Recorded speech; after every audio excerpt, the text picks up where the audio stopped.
I'm Matt Griffith, and today we're in Dublin, Ireland.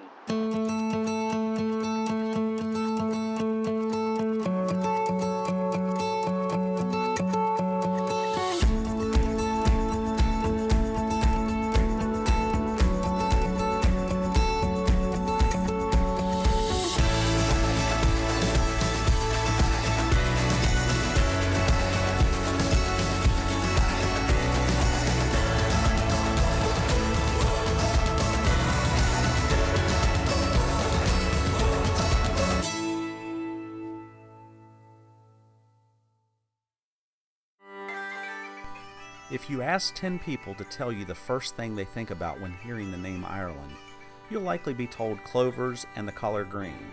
And green it is. But beyond that green is some fantastic architecture and some even more fantastic history.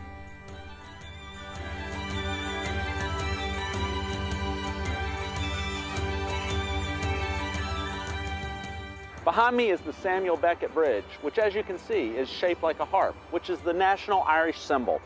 We've got a lot of things in store. We're going to check out a museum, we're going to check out a castle, we're going to check out a cathedral. There's just a lot to do here, and of course we can't forget to mention the food. The food is absolutely one of my favorite places for food.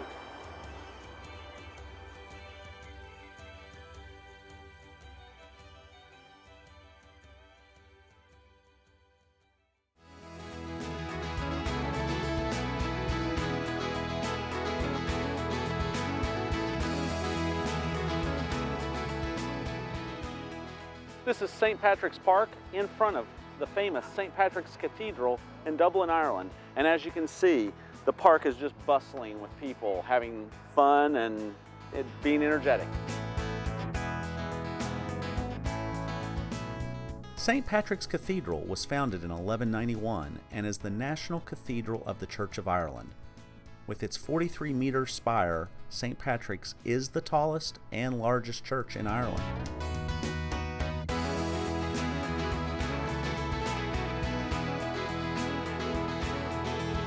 Unusually, St. Patrick's is not the seat of a bishop, as the Archbishop of Dublin has his seat in Christ Church Cathedral.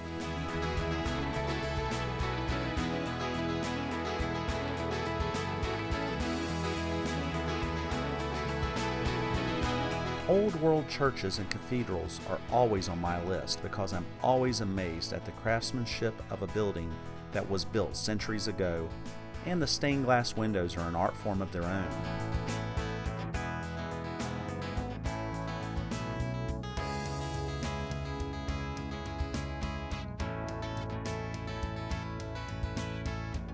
We were fortunate enough to hear a choir perform during our visit.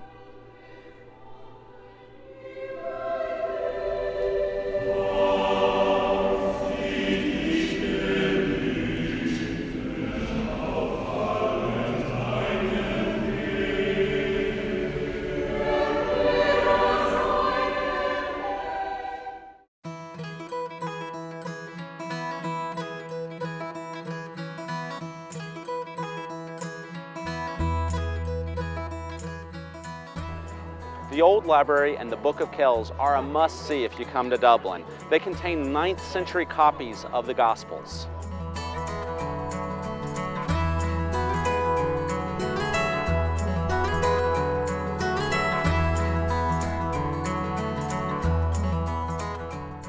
The library is impressive, and there's no doubt that it gave the producers of Harry Potter some great ideas.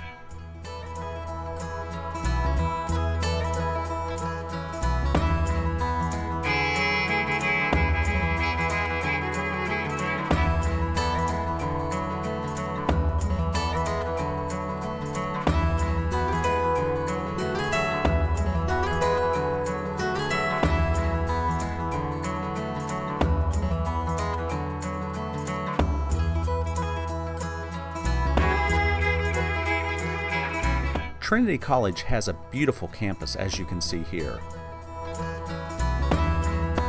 While you're at Trinity College, the Douglas Hyde Gallery offers free admission and is worth checking out.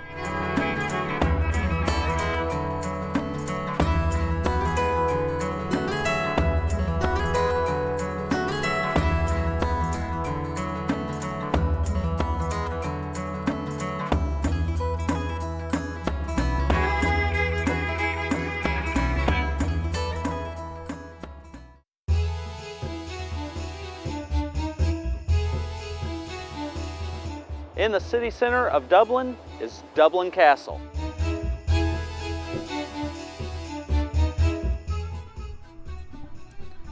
Dublin Castle was built in the early 13th century on a site of a Viking settlement.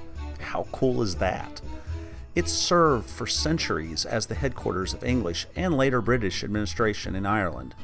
In 1922, following Ireland's independence, Dublin Castle was handed over to the new Irish government. It is now a major government complex and a key tourist attraction that is open 7 days a week. Tickets can be purchased on site at the castle's visitor reception desk and can be booked online as well. The name Dublin comes from the Irish word dub, meaning black or dark, and linn, meaning pool, referring to the dark tidal pool located where the river Poddle entered the Liffey, which is on the site of the castle's gardens at the rear of Dublin Castle.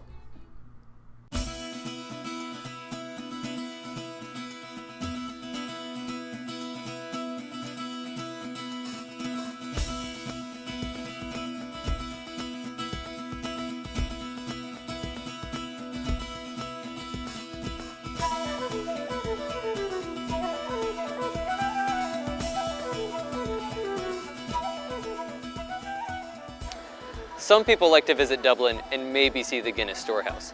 Other people, like myself, like to visit the Guinness Storehouse and maybe see the rest of Dublin. The Guinness Storehouse building has been around for over 100 years, and at its center is a giant pint glass, which if filled would hold over 14 million pints of Guinness.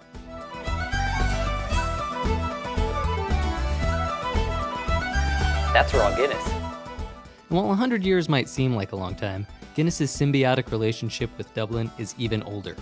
Back in 1759, Arthur Guinness proved that he had no fear of commitment and signed a 9,000-year lease to the production site, located in the famous St. James Brewery. And although the site stopped actually brewing the smooth, nitrogen-rich classic, the storehouse features a 7-level exhibition of Guinness's rich history. The exhibit leads you through every aspect of the production of Guinness, leading to a whole new appreciation of this classic beer, which is sure to make your friends envious, or at least annoyed as you regale them with unending facts while they're trying to drink. The tour hits on all of your senses, letting you experience the sights, smells, and of course, taste of Guinness.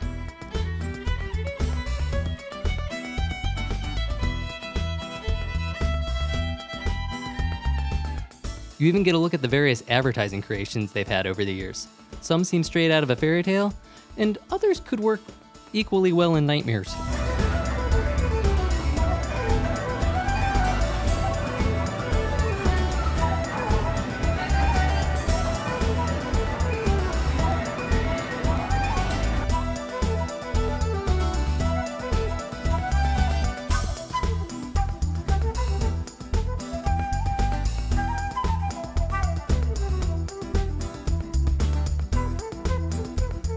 The real star of the tour is the Guinness Academy, where you get a chance to learn the proper way to pour your own Guinness. And then you get to take it up to their Sky Bar and enjoy your self-poured pint while overlooking the city. And in our case, a double rainbow.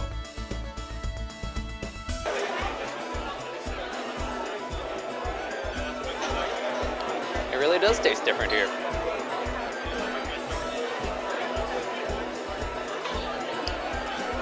Yeah. Feel more accomplished when you pour it yourself.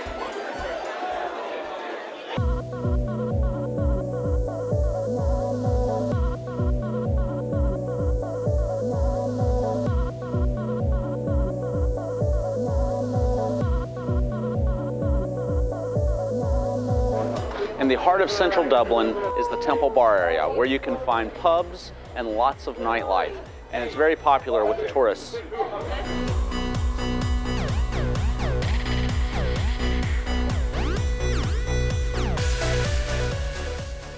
Temple Bar is an area on the south bank of the River Liffey in central Dublin. The area is bounded by the Liffey to the north, Dame Street to the south, Westmoreland Street to the east, and Fishamble Street to the west. Unlike other parts of Dublin city centre, it is promoted as Dublin's cultural quarter, and if you've never been to Ireland, the Temple Bar is probably what you've envisioned an Irish city to look like in your head.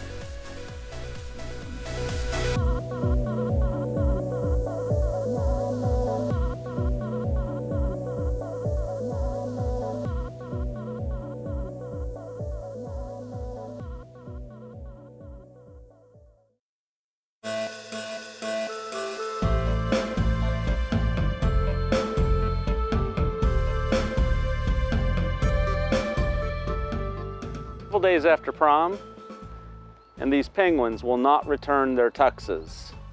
Shame on them. Anyway, we're at the Dublin Zoo having an absolute blast. It is the #1 family attraction in Dublin, Ireland.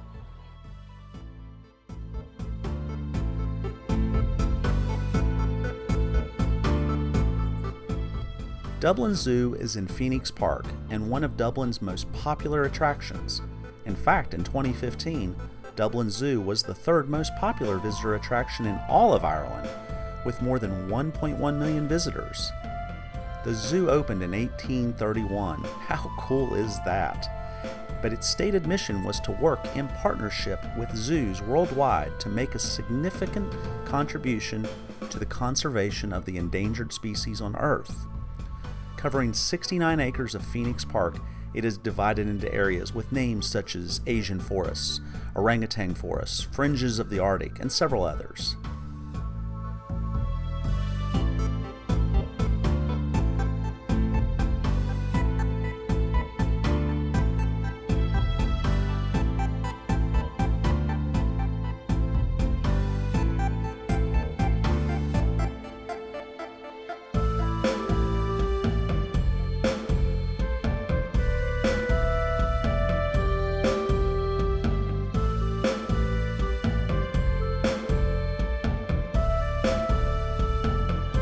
Phoenix Park itself is a 1,750-acre urban park just west of the city center and is one of the largest enclosed recreational spaces within any European capital city.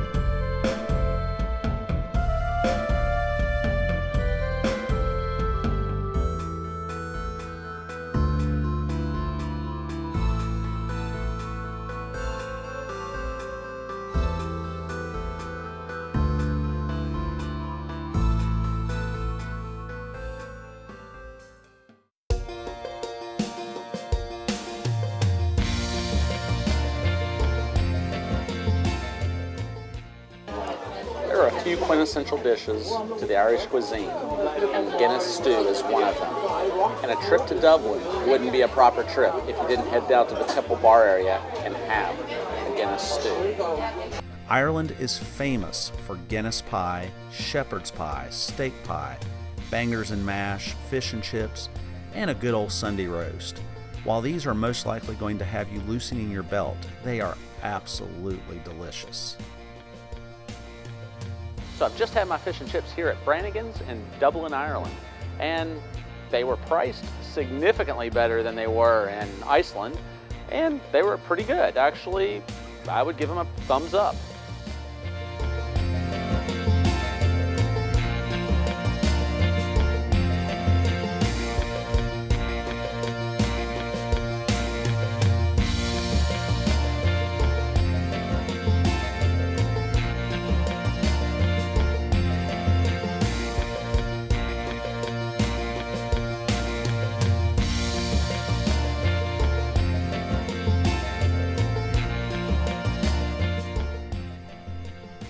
Irish pubs have a long tradition of serving food, dating back to their historic usage as inns and hotels where travelers would stay, and these were also drinking establishments. And little emphasis was placed on the serving of food other than sandwiches and bar snacks, which helped to increase beer sales. I'm about to have Irish stew at Brazenhead, the oldest pub in Ireland.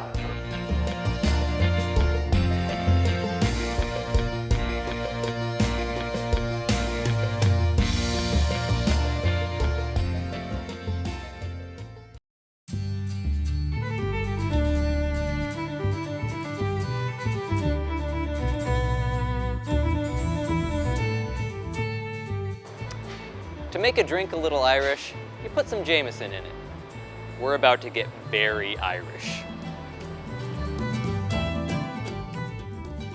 Walking into the old Jameson Distillery leaves no question about what you're there for. Bottles of Jameson hang from the ceiling and line every available surface of this building that has clearly been the home of too many stories to count.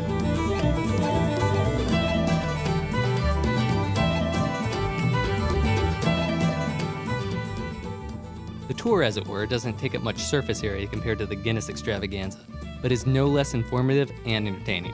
The tour host is full of information about the history of the company and leads you through the process every bottle of Jameson makes before finding its way inside your glass.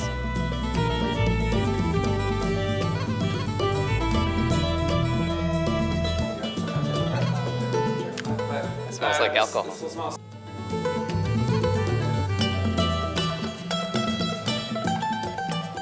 Jameson also puts its money where your mouth is, and its tasting not only features its signature whiskey, but two would-be competitors as well, so you can more fully understand the subtle differences in style when it comes to whiskey.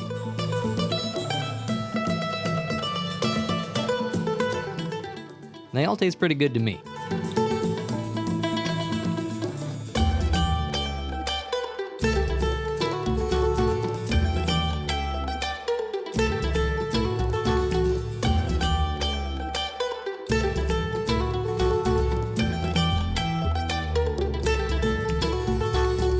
The tour also includes a complimentary drink in the form of your daily grog, which is a term for the daily ration of alcohol allotted to sailors. Of course, here, that grog is Jameson.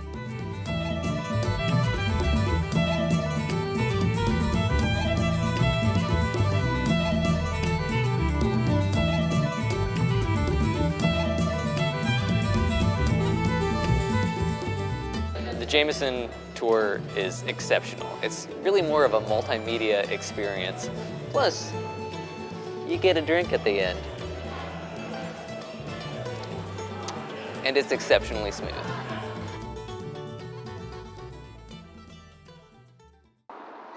Dublin Gallery, the Hugh Lane, has the foremost collection of contemporary and modern art in Ireland, with over 2,000 pieces of artwork. Sir Hugh Percy Lane was an Irish art dealer, collector, and gallery director. He is best known for establishing Dublin's Municipal Gallery of Modern Art, the first known public gallery of modern art in the world. There is no admission fee, and the gallery is completely wheelchair accessible. The museum has a permanent collection and hosts exhibitions, mostly by contemporary Irish artists. It has a dedicated Sean Scully room, and in addition, Francis Bacon's studio was reconstructed in the gallery in 2001 after being dismantled and moved from London starting in 1998.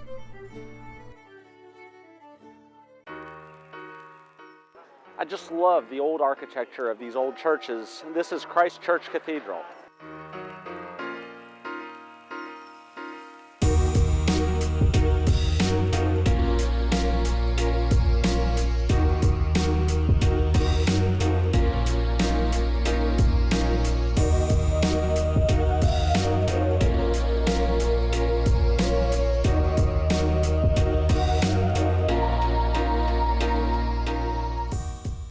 Christ Church Cathedral, or more formally, the Cathedral of the Holy Trinity, was founded around 1030 AD. It is situated in Dublin and is the oldest of the capital city's two medieval cathedrals, the other being St. Patrick's Cathedral. Christ Church Cathedral is located in the former heart of medieval Dublin, next to Wood Quay, at the end of Lord Edward Street, and is the only one of the three acting cathedrals which can be seen clearly from the River Liffey. Christ Church also contains the largest cathedral crypt in Britain or Ireland, constructed in 1172. In 1440, there were three great bells in the tower. However, on March 11, 1597, an accidental gunpowder explosion on one of the nearby quays damaged the tower and caused the bells to crack. More than 70 years later, 6 new bells were cast for the tower from cannon metal. 2 more were added in 1738 and 4 more in 1878. And finally, 7 more bells were added in 1999, giving a grand total of 19 bells, a world record for bells rung this way.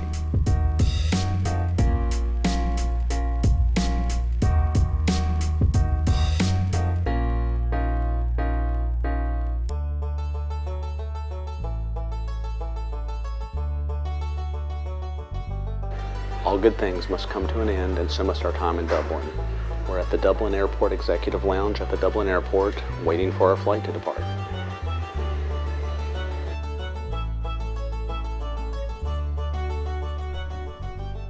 Ireland is a beautiful place, and Dublin is a great place to begin your exploration. It's easy enough to get around in Dublin, and if you're coming from the US and want to go to multiple destinations in Europe, Dublin is a great place to start your journey since it's a little closer to the US than the rest of Europe, shaving off an hour or two of that ever so long flight.